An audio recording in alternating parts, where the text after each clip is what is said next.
But for bald eagle chicks, the fight to survive can be just as tough.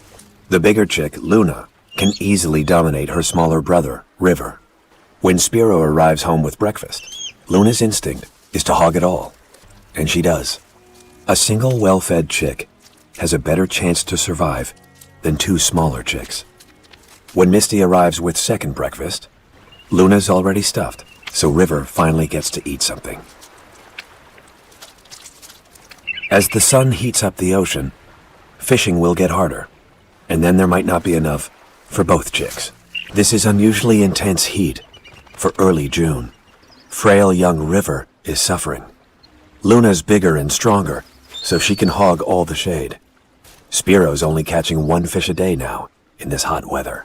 Luna will eat all of this herself and will keep her brother from getting any of it. River's only hope is that fishing suddenly improves, which is unlikely as the temperature continues to rise.